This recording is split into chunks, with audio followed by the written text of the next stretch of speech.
There it goes. Okay.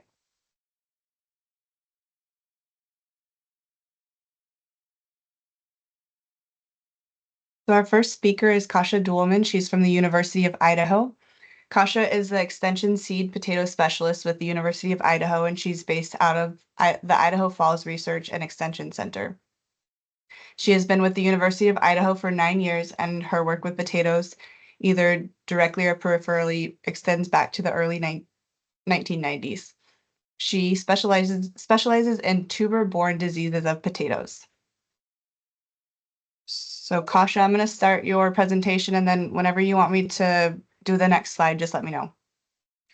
Hi, Emily. Thank you so much. Can you hear me okay? Yes. Great. All right. Well, thank you so much. I really want to express my appreciation to the NAPSO Central Committee for inviting me to talk about these aspects of seed potatoes. And so I'm really happy to be here. So let's start with the next slide. So I was given some questions ahead of time from Addie Waxman that had been posed, and so hopefully they're highlighted here in yellow. Hopefully at some point during this presentation I address them. Honestly, some of the stuff is more art than science, so hopefully we can get some good questions too, in addition to these. So the next slide, please. So for part of what I'm going to talk about is what happens before seed is even shipped. And from the seed grower perspective, as even with commercial growers, the goal is to treat the potatoes as gently as possible at harvest time, and then promote wound healing, and then get those tubers for the seed potato grower to get them down as cold as you can. Generally speaking, 34 to 39 degrees Fahrenheit is the standard storage temperature for these seed potatoes, and that helps minimize disease issues and it helps minimize sprout. So there's two reasons for that cold temperature that you might not store at the commercial side. And then depending on the time of year when seed potato growers are shipping their seed, the seed could be very, very, very cold because you don't want to warm it up just yet if you're shipping in January. So the point is handling them very gently to minimize any damage. And then, of course, depending on the time of year, if you're shipping them, you might want to warm them gradually, but you for sure want to provide good airflow and ventilation. And you also want to make sure the driver understands that if it's very cold outside, stopping is probably not an issue, probably not an option. Next slide, please. So I borrowed the information on this slide from the top 10 packing and shipping best practices that Nora Olson and Mike Thornton submitted to Potato Grower back in 2019. I took a couple out because they don't really apply to seed, but some of the things are standard across the board, making sure you're monitoring your temperatures. If you're handling seed, when you're getting ready to handle it for cutting and other operations, handling them when they're warmer is better when that's possible. Avoiding large drops is always advised. Nora and Mike recommend anything greater than 6 inches to avoid. Padding all of your equipment, your impact points, running your equipment at capacity that helps minimize drops.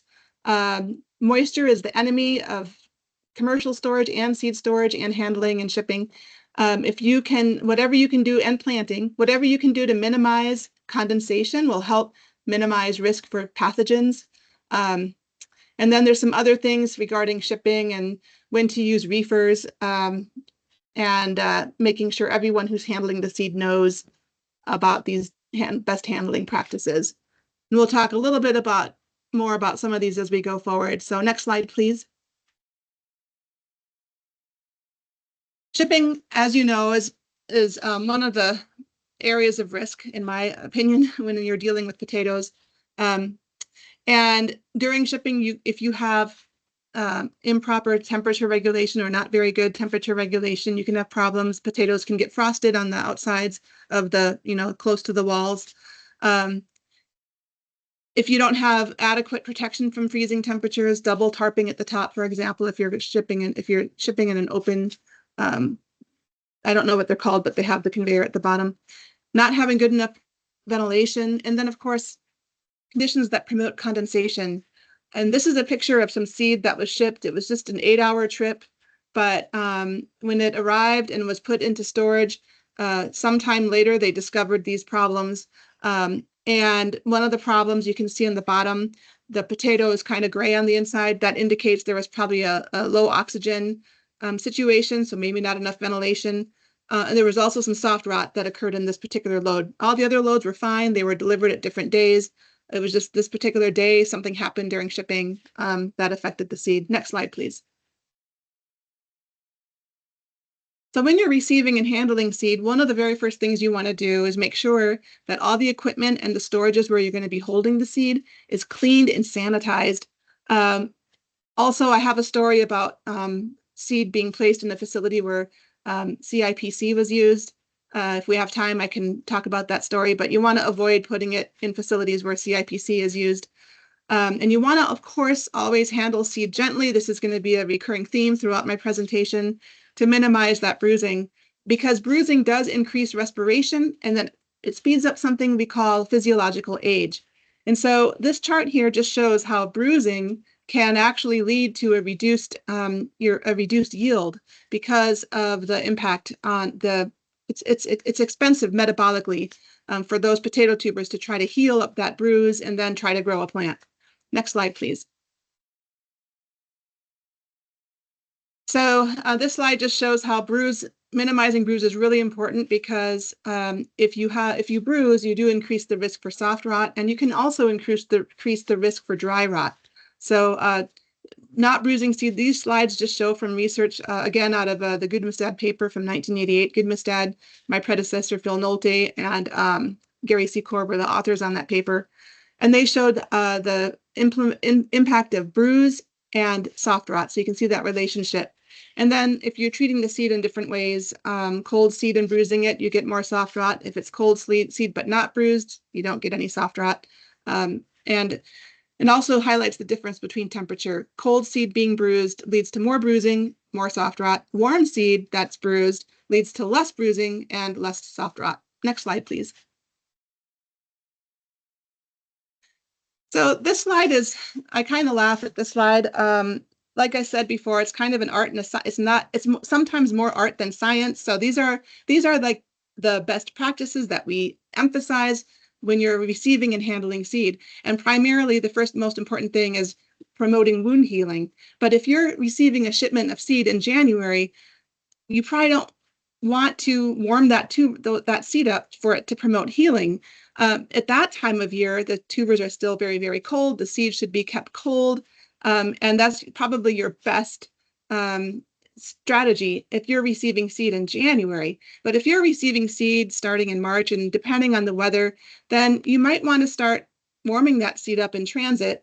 And then when you receive it, you might want to promote wound healing, because you're going to be using it pretty soon. And so you want to promote that wound healing. So wound healing is really, really important. But again, it may depend on the time of year when you're receiving the seed. This little table here shows how temperature can impact how quickly tubers are cured or wound healed. At warmer temperatures, you get a much faster wound healing, and at colder temperatures, that process is much slower. And the other thing to note, if the suberization or curing isn't complete, that layer of healing tissue could still be very fragile and weak, and handling it might rip it off and expose a fresh cut again. So those are things to keep in mind as you're thinking about wound healing. Next slide, please. So after you're receiving your seed, and let's say you're receiving it at a time of year when that's not January, and you're receiving it at a time of year when you might be using it very soon, you're going to want to store those seed tubers at an appropriate temperature. And I have in here something about physiological age. Physiologically young tubers might need to be kept warmer to help get them ready to plant and grow in the planting time. If they're physiologically old, you might want to keep them at a colder temperature. In either case, you want to maintain high humidity with good ventilation. And you also want to minimize those temperature fluctuations. Why? Because it's those temperature fluctuations that cause condensation. And any kind of free moisture on those tuber surfaces could promote things like soft rot. Next slide, please. So I talk about physiological age, and this is kind of an esoteric, it can be kind of an esoteric subject. It's different from chronological age. It refers to how old a potato is in terms of how it functions, not the number of days since harvest. And this can be influenced by different things. Usually stress is the general feeling that stress increases physiological age. And this little figure I stole from the Potato Link website because I thought it kind of demonstrated the images really well. You have your dormant tuber, you have your physiologically young tubers. These are ones that have a strong apical dominance, and they'll produce very few sprouts. You'll have a middle-aged tuber, and this means that you won't necessarily have apical dominance, and you'll have multiple sprouts. And if you have an older tuber, you get these highly branched sprouts that are somewhat weak and hairy. Not ideal. Of course, this is variety dependent. Some varieties naturally will produce more sprouts than others. Next slide, please. So thinking about physiological age, it does affect growth in the field. The younger ones have physiologically young seed emerges more slowly. They have fewer stems. They have a longer period for bulking, and they have fewer larger tubers. And this is probably desirable in some markets. Your middle-aged tuber emerges more quickly, which is a benefit. If you're planting in a field with high disease pressure, you want to get those plants up fast. There's more stems. There's a shorter period of maturation, so the tuber bulking is less, and you get a more uniform tuber set with more tubers, but they're smaller. And then the old seed, this is also going to emerge much more quickly compared to the young seed, but the plants won't necessarily be very vigorous. And you might, if it becomes very old, you'll get this little tuber disorder, and I'll show you a picture of that. And generally, this isn't desirable, these old seeds, but I think it depends on the variety and the market. Next slide, please. And then, so we talk about physiological age, but how do you figure out if the seed that you bought is physiologically old or young? There's a little test you can do that can give you an estimate. I don't know how accurate this is, and I would love to get some feedback if anyone has tried this and if it seems to pan out. But the dogma is that if you want to know what your seed is, if you can guess based on the stress it had the previous year or in the growing season and in harvest and at storage, if a seed was produced under stress with high temperatures or inadequate moisture or too much moisture or inadequate fertility, or under high disease pressure or lots of bruising, mishandling, or stored in fluctuating temperatures, you can guess that maybe your seed is physiologically older versus younger. And then, of course, if your seed was grown in an environment that was perfect and storage was perfect and everything was perfect, then it might be physiologically younger. But you can test this by placing a sample of your seed in a dark room, allowing it to sprout, and then evaluating the tubers after they've started to sprout. Next slide, please. So with older seed, you might need to cool it more quickly at harvest time if you think it's going to be physiologically older. So you'll cool it more quickly. You might need to plant it earlier just to get it in the ground and get it going. And another recommendation that I came upon was spacing it a little further apart with the goal of maintaining the desired number of stems per acre.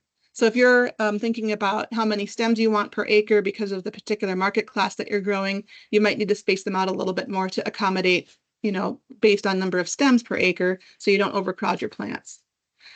Next slide, please.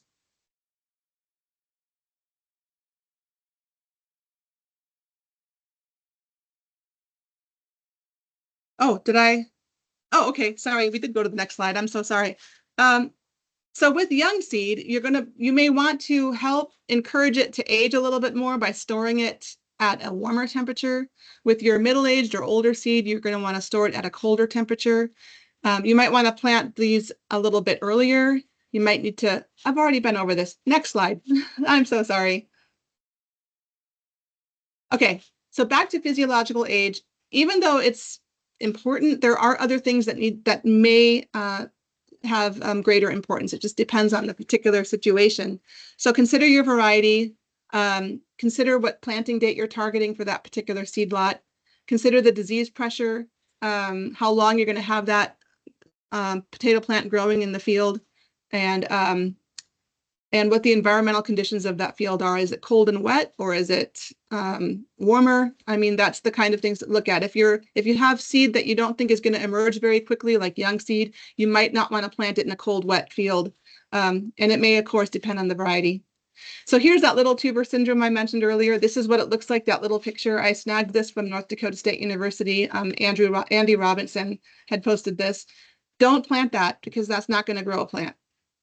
Next slide, please.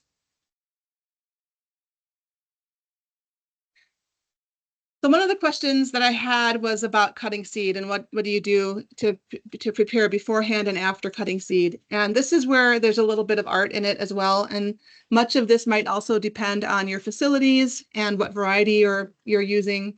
When you're cutting seed, you want to warm it up to 45 to 50 degrees. And the reason for this is, if you're trying to cut very cold seed, it'll get bruised in the handling. It causes more injury. So so that's your temperature. As it's coming onto the cutter, it'd be nice to have a crew removing any rotten seed, just to help minimize spreading that inoculum.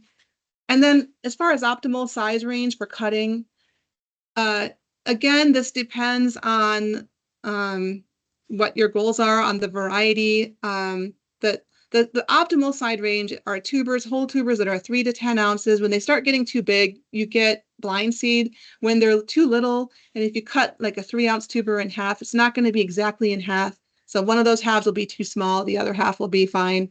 So it's best just to plant it whole. So the 1.5 to 3 ounce, plant as whole seed. You have to, of course, adjust your cutter as the seed lot is going through the cutter. Adjustments for the size profile of the seed lot and the shape of the tubers is going to affect how they run through that cutter. Like round tubers are going to run through that cutter differently than elongated tubers. So thinking about the size profile, whether they're generally large tubers or small tubers, or long tubers or round, all of those things will influence how you adjust that seed cutter. So you have to run it and monitor it at first and get it adjusted until you're satisfied with the output. And of course, the best seed size depends on the cultivar, the availability of the seed. In a short year, you might cut your seed smaller than you're comfortable with, and the cost, of course, and then what your plan is for plant population in the field. And then as it's going through the cutter and you're adjusting the cutter, you want to look at your size distribution of the cut seed pieces too, not just the average, because if you just look at the average, you could have a bunch of small and a bunch of big pieces that neither one are ideal. But then you can have another one that has the same average with a bunch of seed pieces that are closer to that ideal size range. So you have to monitor that and count. Keeping your blade sharp. Why do we care about that? They need to be sharp because a clean cut heals faster than a jagged cut. So it'll help with wound healing. And then finally, make sure your blades are sanitized on a regular basis. I recommend at least doing this between each seed lot, but you could do it between each load, or just some arbitrary number within a seed lot. Next slide, please. So I have encountered different approaches to cutting seed. Some people will pre-cut the seed and then allow it to heal, suberize, and then they treat it. Some people pre-cut the seed and treat it with a liquid fungicide and allow it to heal. Some people cut, treat, and plant within 24 hours. And I would say that whatever method works for your operation, stick with it if it works for you. I guess what I'm saying is, if you have the ability to provide high airflow and good humidity and good temperature control after you cut the seed, and you want to pre-cut, under those conditions, that's probably very feasible. But if you don't have that ability, and if the soil isn't too wet and cold, cutting, treating, and planting within 24 hours is a perfectly good approach too. It just depends on your situation. So when you're pre-cutting, you can treat them with liquid fungicides right away as you cut them, following the label. Some labels might say don't do that, or they might limit the amount of time that you can wound heal. Gary Secor with NDSU has recommended not using mancozeb for pre-cut seed. In other words, He recommends not cutting the seed. He recommends not applying the mancozeb dust to immediately after cutting the seed. Instead, waiting until after the seed has wound healed might be a better choice if you're using mancozeb dust. And that's based on research that he conducted that showed difficulty in maintaining seed quality when you're using mancozeb dust. I think that was work that was done in the 90s. And so some of you might have some experience, some different experience with that. Next slide, please. So the fungicide seed treatments that I mentioned, there are some liquid formulations. Know what your disease pressure is. If you're going to use a fungicide seed treatment, not all fungicide seed treatments treat all things equally. The different components target different organisms and different diseases. Mancozeb is, I always promote mancozeb, even though it has a worker safety issue in the dust formulation. That's a very serious issue, and it's nothing small. The problem is if we eliminate it completely, we lose a broad spectrum fungicide that is effective against late blight. It's tuber-borne late blight. So for this reason, if there are some liquid formulations, the downside of the liquid formulations is they're very viscous, so you need to carry it in more water, and we'll talk a minute about why that could be a problem. So the liquid treatments that are available, they're more easily applied precisely and with good coverage. They are usually applied as a mist, not a drench. You don't dump them in a liquid and pull them out. That's going to be too wet. And we usually recommend no more than 2 to 4 ounces of the mixture per 100 pounds of tubers, because if they're too wet, then you have a film of moisture on the tuber. So you barely even see the mistiness when it's on the tuber. You barely notice that it's wet. It doesn't really even glisten very much. It's very subtle. If you can see moisture on the tuber, if it glistens, that's probably too much liquid in your liquid seed treatment. And another difficulty with liquid seed treatments is as the seed is flowing past the seed treater, if the seed is going too fast, you might not get sufficient coverage. If it's going too slow, you might be treating your belt, and that's just a waste of product. Anyway, the other downside might be if you don't use a dust carrier, if you don't use a dust at the end of the treatment, you might have some tubers might stick together, so you might have flowing issues when you're going to plant. We haven't encountered that in our studies, but we're doing small plots and our tubers are drying out well, and we're they're suberized and it's a good process for us. But on a larger scale, this might be a problem. Next slide, please. So there are different fungicide treatments, as I mentioned. Just know what you're treating for and choose an appropriate fungicide seed treatment. I don't want to go too much in detail just for the interest of time, but the list here, you can see the different diseases that fungicide seed treatments can target. One of the benefits of a fungicide seed treatment that helps protect against fusarium dry rot is it can also help minimize secondary soft rot caused by bacteria getting in. It can help indirectly help minimize soft rot issues, even though there's no direct impact or direct effect on the bacteria itself. It's just the process of allowing the tubers to heal and stopping a fusarium infection, which allows openings for the bacteria to get into. Next slide, please. This is just a list for your reference of different fungicide seed treatments that are available and the types of pathogens they disease, on the type of pathogens they help protect against. In this column called disease target, there's letters like LB or R or SS. The previous slide indicates what that stands for. The LB are fungicides that are effective against late blight. R is Rhizoctonia. SS is silver scurf. I forgot what BD is. How did I forget that? DR is dry rot. And you can see there's several different choices that we have. And then on the right column, it talks about the risk of resistance development for those different pathogens. The one that I would not recommend is benzimidazole for dry rot. We have a lot of resistance to that in the Pacific Northwest. And then the other one I wanted to mention is fludioxonil right here. That's low to medium risk, but be aware that there is quite a lot of resistance documented in the fusarium dry rot pathogen. Next slide, please. So make the best of your seed treatments. Choose wisely. Make sure you're choosing the right one to do the right job. Promote wound healing. That's one of the best things you can do. If you treat your seed, but you allow your seed to get wet or be subjected to conditions that don't promote wound healing, the environment can overcome the fungicide. And so you've just wasted your money.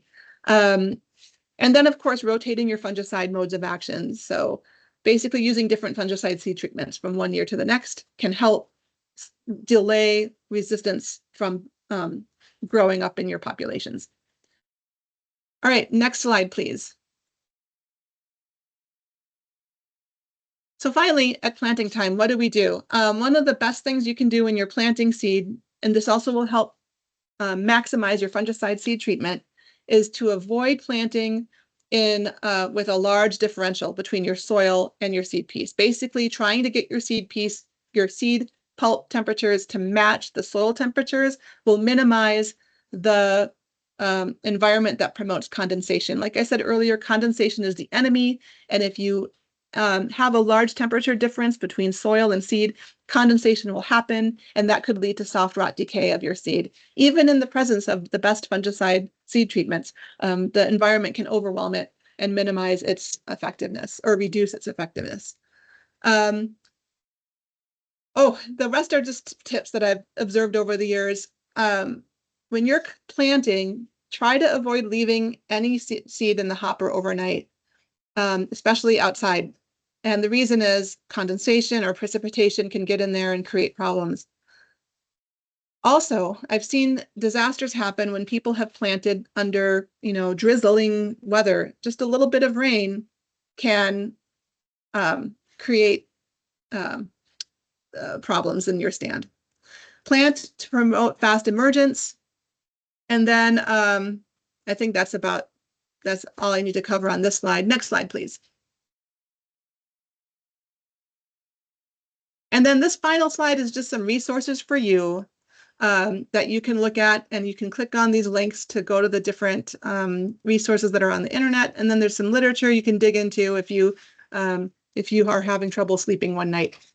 So with that, I think I can take any questions.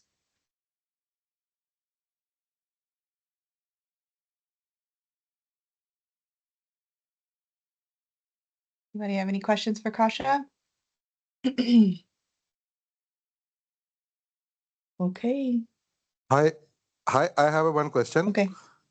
What type of bruising? It is skin bruising or pressure bruising cause soft rot? Both of them can cause injury on the external part of the skin. And any kind of wound on that skin, it will create an opening that will allow soft rot in. Okay, thank you. And second question is, what should be the temperature? You in your last slide, you show that there is no difference between there is a less different temperature between soil and the seed. So what should be the temperature difference between both of this? So that's a good question, because in an ideal world, you're planting in warmer soil, 45 to 50, 55. You're not planting in cold soil. But more and more people are planting in cold soil. And if you are planting in cold soil, make sure your seed isn't warmer than the soil temperature. And the reason for that is you don't want to promote condensation on the seed. Similarly, you don't want to plant cold seed in warmer soil. Same thing will happen. So what is that target temperature? Above 50 degrees is better. The warmer the soil, the better. You want to promote fast emergence, but I understand that's not an option. So because you need to get everything in. So now you have to think about variety. Which variety is going to emerge more quickly in colder soil? And I can't tell you that. Your experience will tell you that. And some people, you just know some varieties are just going to be wimpy, and if you can, delay planting those till it's warmer. Does that answer your question? Thank you. Thank you. Like George Walker has a question. Yeah, quick question. You referred to a dry seed treat. If you were going to cut your seed and let some wound healing happen, You talked about an article or some research that was done. Did you have a link to that? I do not. I can make a note of it though, and I can get that information to you. Okay. All right. I'll email you. Thank you. I can also just send it to Emily and she can forward it on if others are interested as well. Great. And that was specifically referring to mancozeb, treating it immediately after cutting seed and then trying to wound heal it. In his experience, that wasn't always feasible.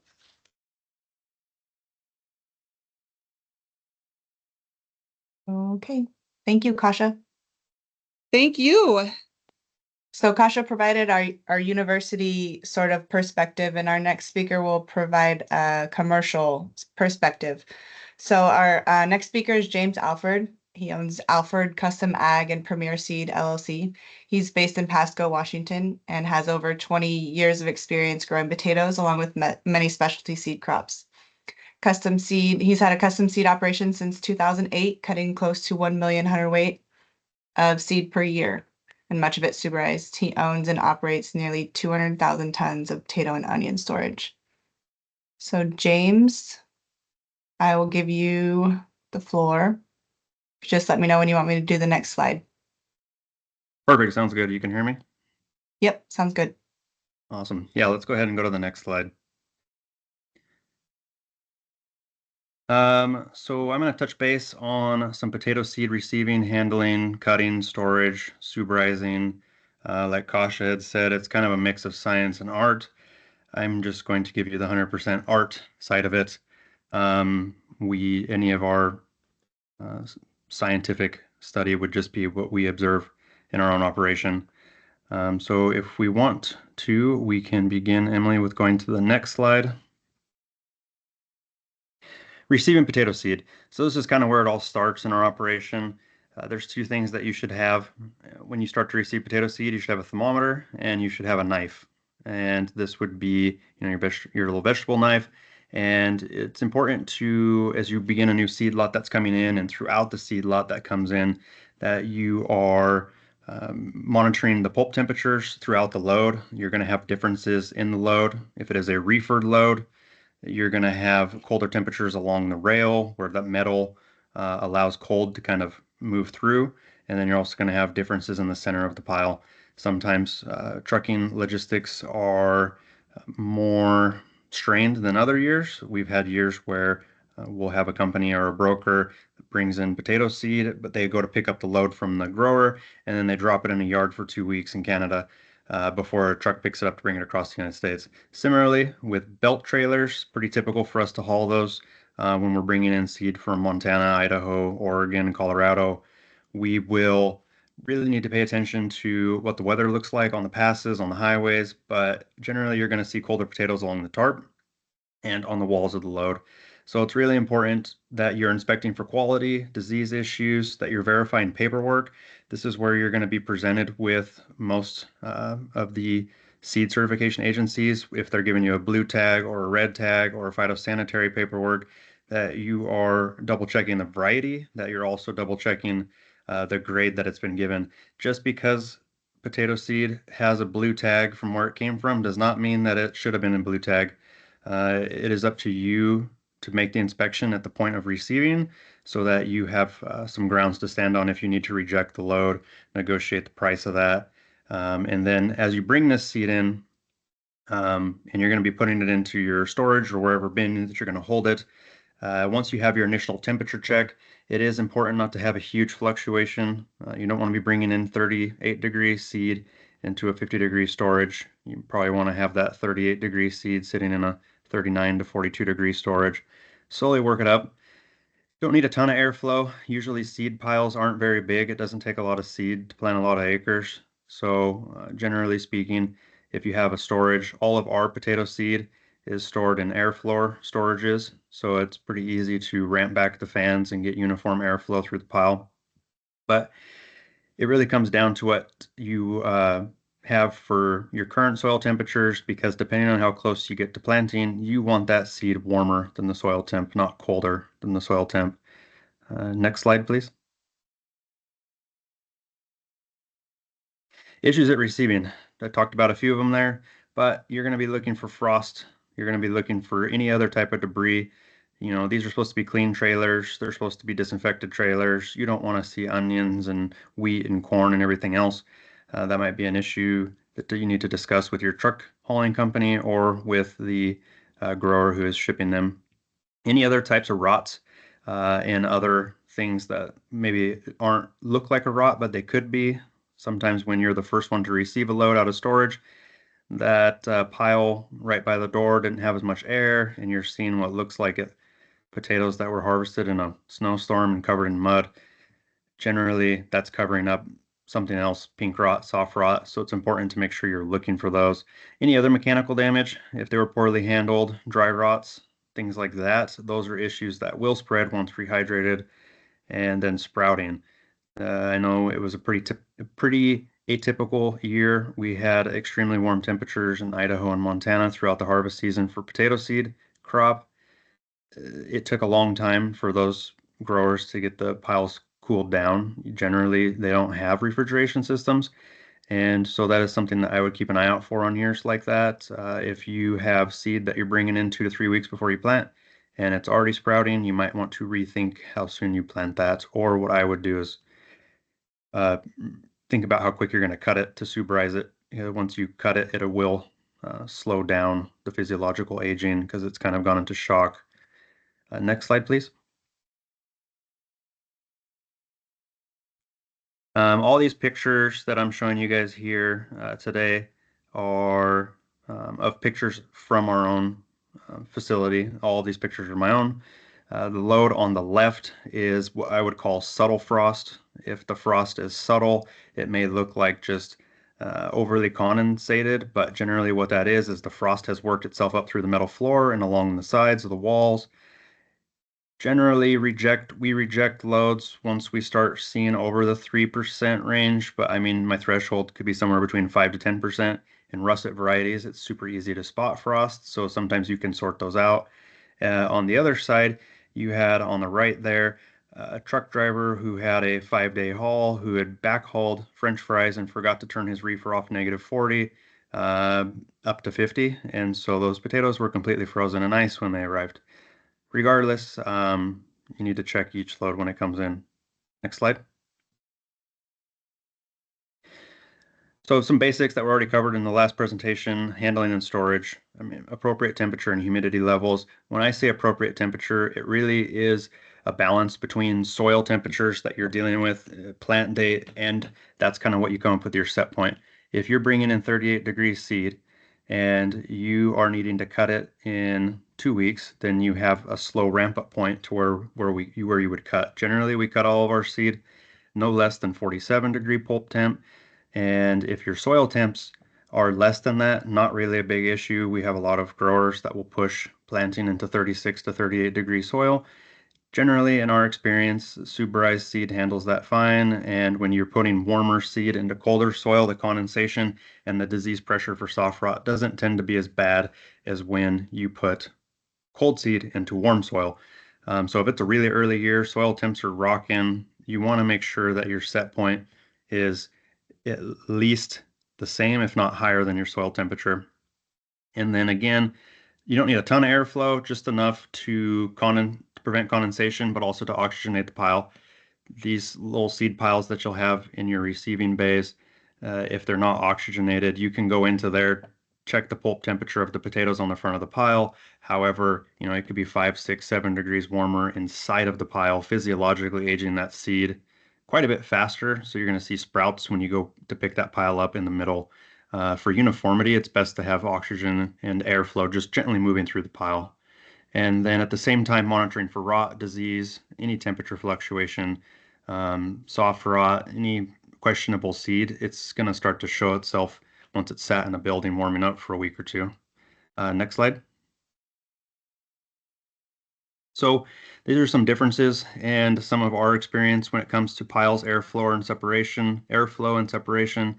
You can see on the left, we are piling suberized seed. Generally, I don't recommend piling any higher than 8-foot pile.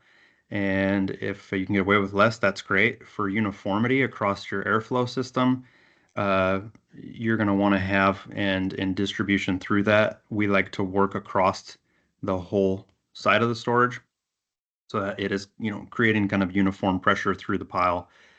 Separation, we use ecology blocks to separate everything, but people use macro bins that are filled with potatoes. People use straw bales, something that's going to give you the ability to go in and load that back out without mixing your potato seed.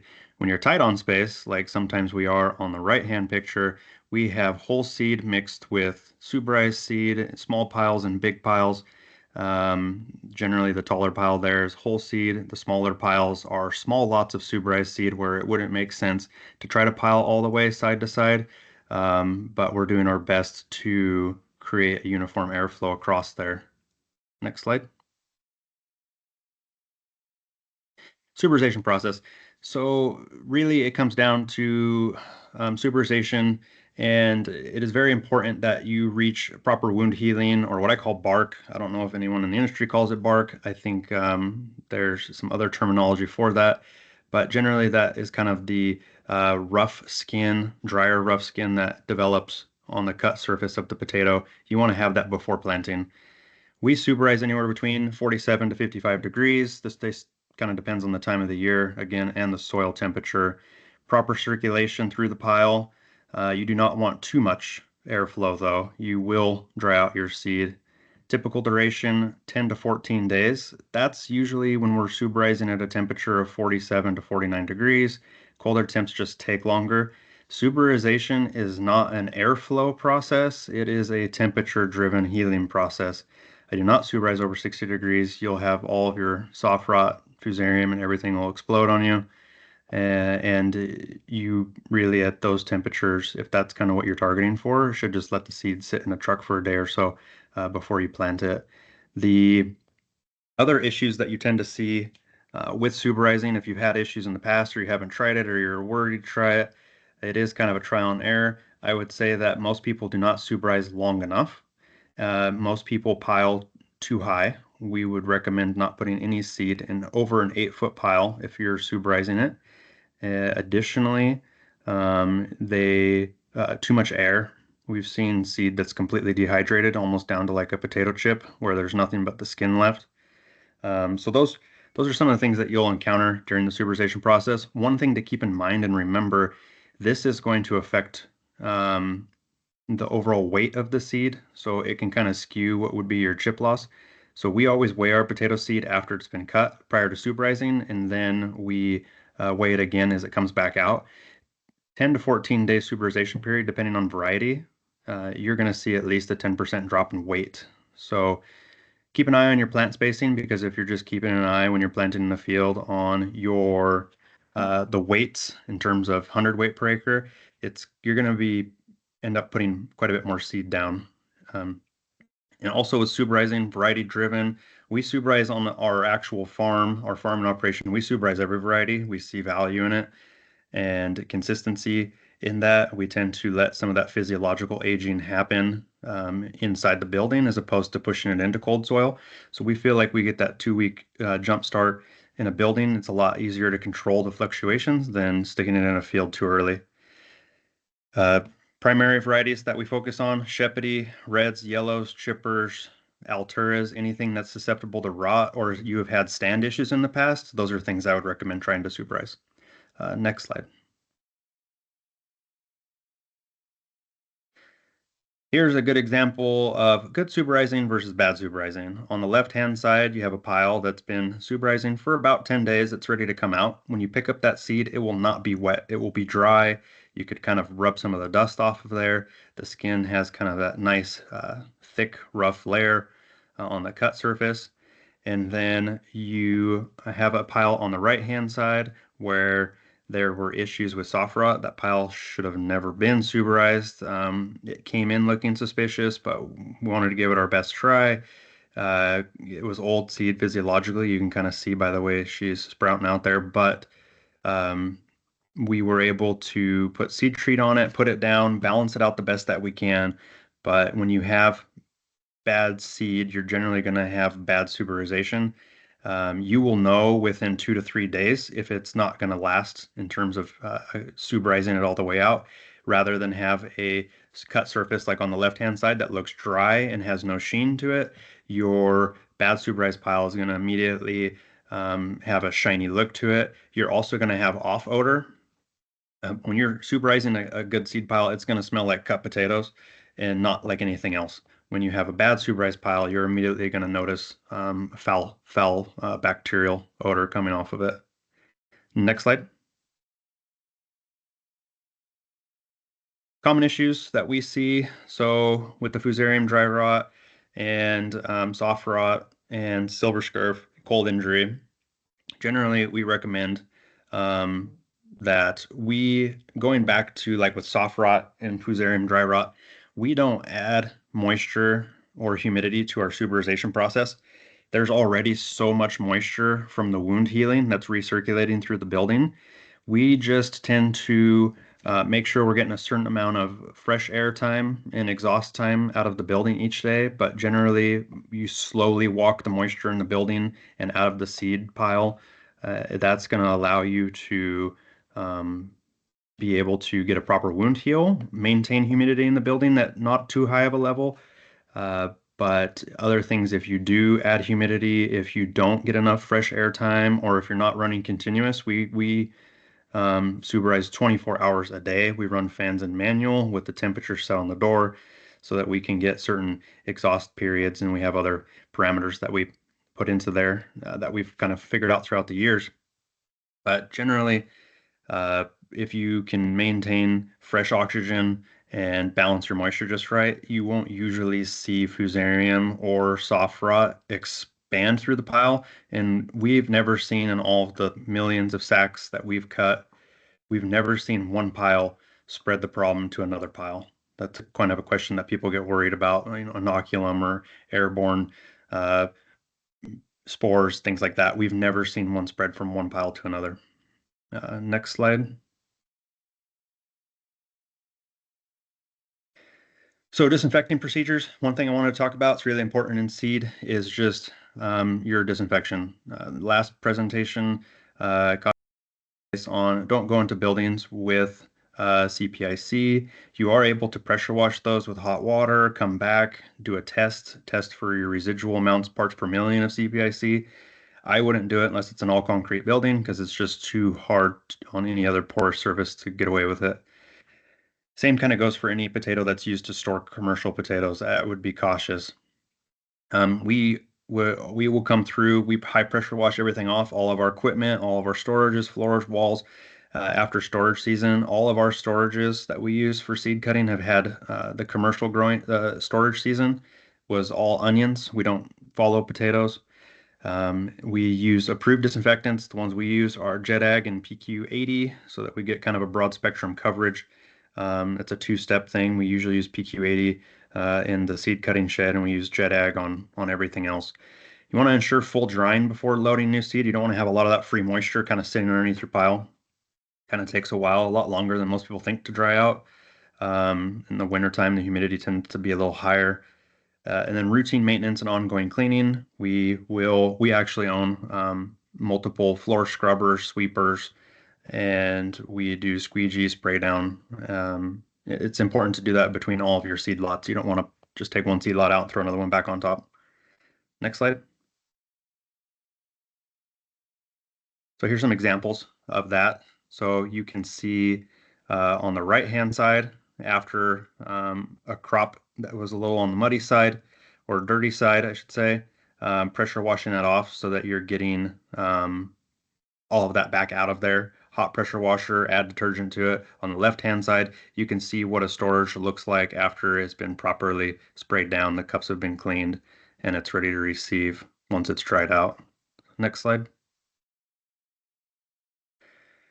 So anyway, following all of that, I think has worked well for us. That's going to be the best program in terms of from when you receive the seed, everything that you can do outside of selecting good seed growers and high quality seed and the right varieties for your farm. I think that's kind of how you take it from receiving to the point where you're going to take it out of the storage and go plant it. I can take any questions at that point.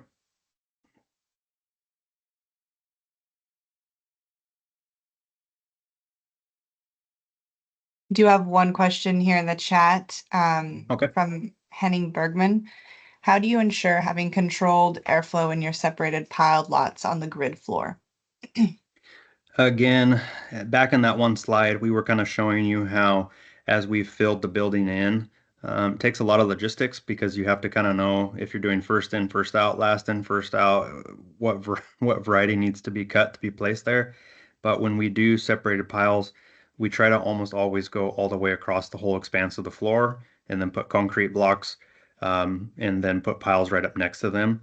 Generally, we can't always be perfect with that, but you have to remember that these air floor systems, a lot of them, especially ours, they're designed for onions. They're designed for 20-foot potato piles. You can push a lot of air through these buildings. Generally, in experience, we have way more airflow than we need. So whether it's controlled airflow or not, we tend to see pretty uniform airflow even where we have those separated piles. Might not be ideal, but it's enough to continually oxygenate the pile and keep a uniform air going through it all the way.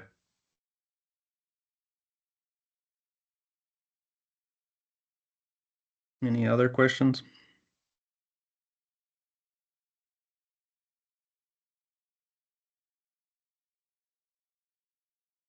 Okay, that was great. Thank you. Yeah, no, you guys are welcome. Okay, so that concludes our meeting. I just want to say thank you to our speakers, Kasia and James. We want to highlight that NAPSO is an all-volunteer organization dedicated to providing valuable information. So we deeply appreciate anyone who supports our vision. Just a few other things on our NAPSO website. We have a lot of resources that, Lukey, do you have a question? You're on mute. Sorry, Emily. No, I just want to remind folks, we will get the recording and the presentation as PDF files. We'll get it on the website by the end of the week or before. Okay. Okay, yep. And there'll be contact information for Kasia and James if anyone has any further questions. So just to highlight our NAPSO resources, we have safety resources, safety videos, articles, and toolbox talks. And then we also have job openings, any job openings that people have sent us within the potato industry. And then if you have any that you want posted, we'd be happy to post them. All of our newsletters are on our website, and then we also have all of our past webinars posted there. So if you missed any part of this one or any of our previous ones, you can go back and watch those. And then just some upcoming events. We'll send out a new newsletter end of this week. It'll just be a recap of today's webinar. We'll have our 4th webinar between March and June. We're kind of focusing on storage management for the long term, what strategies we use to manage risk and shrink disease. So if anyone has any ideas about topics or timing that might work best, please reach out to me or anyone on the team. And then on June 20th, I think that's July. It should be July 21st. The PAA symposium will be happening in Madison, Wisconsin. So we'll have, I think, 4 hours after lunchtime there on the first Monday to talk about storage exclusively. So we'll have Jeff Miller and Nora Olson talk for a little bit. We'll have a storage panel. We'll have an engineering talk by Mark Rice. And then we'll have an international guest speaker, Kurt de Mulemeister from Inagro, Belgium. And he'll be talking about a few different topics. So if you would like to visit, if you'd like to attend the PAA, there is a 1-day registration that you can find on their website. And I believe registration is open or will be opening soon for that. And then our 5th webinar will be probably in August, and that's still to be determined, but will be based around pre-harvest considerations, kind of like our initial webinar that the very first one we held. So anyways, if anyone has any questions or feedback, we'd be happy to hear it. And thank you for joining us. Stop.